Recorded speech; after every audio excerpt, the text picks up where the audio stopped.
Hello guys, এটা ছিল আমার এক আত্মীয়, মানে আমার কাছেই একদম, আমার ভাগনার বিয়ে। দেখো সবাই, বিয়ের আগের দিনের একটা ভিডিও। সবাই মানে এগুলো আমার মেয়ে আছে, সব মেহেন্দি করছিল। তারপরে এই যেখানেই আখ ষষ্ঠী করা হচ্ছে, এটা আমার ভাগ্নি আখ তৈরি করে নিচ্ছে। এই যে কুচো কাচার দল বসে পড়েছে ক্যামেরার সামনে ফটো তুলতে। এটা আমার সোনামা, ছোট সোনামা।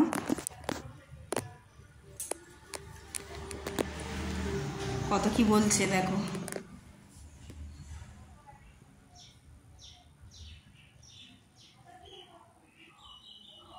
কথার আর শেষ নেই। টাটা করে দিচ্ছে সবাইকে। ওই দেখো দুষ্টুমি, সারাদিন বিয়ে বাড়ি আনন্দ, সারাক্ষণ দুষ্টুমি করে করে বেড়াচ্ছে। ছোটাছুটির আর শেষ নেই। এই যে এবার গায়ে হলুদের শুরু হয়ে গিয়েছে। গায়ে হলুদটা সত্যিই খুব একটা আনন্দের বিষয়, খুবই ভালো লাগে গায়ে হলুদের এইগুলো দেখতে। এগুলো একটা হিন্দু রিচুয়াল। এই পুকুরের মধ্যে নেমে গিয়েছে। আমাদের একটা রিচুয়াল রয়েছে, মানে জোড়াতে ডুব দিয়ে উঠতে হয় গায়ে হলুদের পর।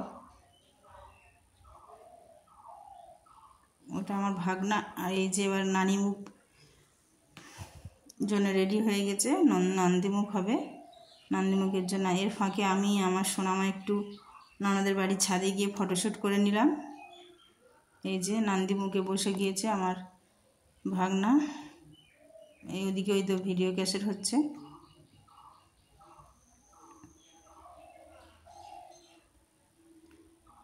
নন্দীমুখটা অনেকটা সময় ধরে হয়, সত্যি বিয়ের দিন এটা অনেকটা সময় ধরে সময়টা কাটে যায়।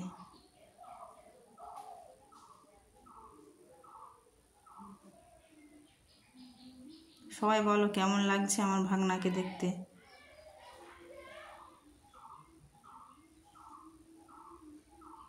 মন্ত্র আর শেষ নেই ঠাকুরমশাইয়ের।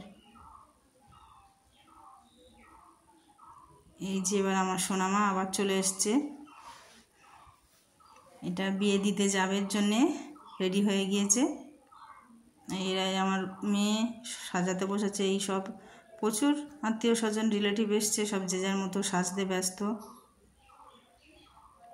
আর সোনামার তো আর বলে কাজ নেই, কী না করলে হয় আর কী না সাজলে হয়। এইগুলো সব আমার ভাগ্নি, এটাও আমার ভাগ্নি, সব সাজছে, হাসাহাসি করছে আমি ভিডিও করছিলাম বলে। এই যে আমি একটু আবার ফটোশ্যুট করে নিলাম। এটা হচ্ছে মেয়ের বাড়িতে বিয়ে দিতে দিতে ভাগনার সাথে একটু ফটোশ্যুট করে নিলাম।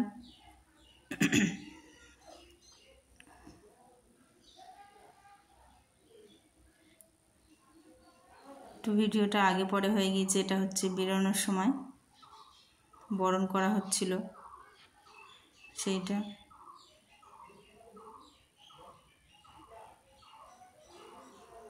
আমি একটু ফটোশ্যুট করে নিচ্ছিলাম। বিয়ে বাড়িতে সাজবো অথচ ফটোশ্যুট করবো না, সেটা কি হয়?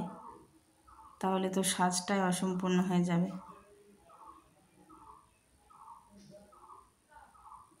ভাগনার সময়কে ডাকছে ফটোশ্যুট করার জন্যে।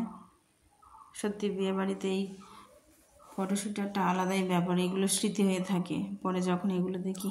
তারপরে আমরা ফাইনালি চলে এসেছি খাওয়ার টেবিলে। ওদের ক্যামেরা করতে ওরা হাসাহাসি করছে। এই ছোটোটা নিয়ে আমি খাওয়াতে ব্যস্ত হয়ে পড়েছি। ও একা একা খেতে পারে না।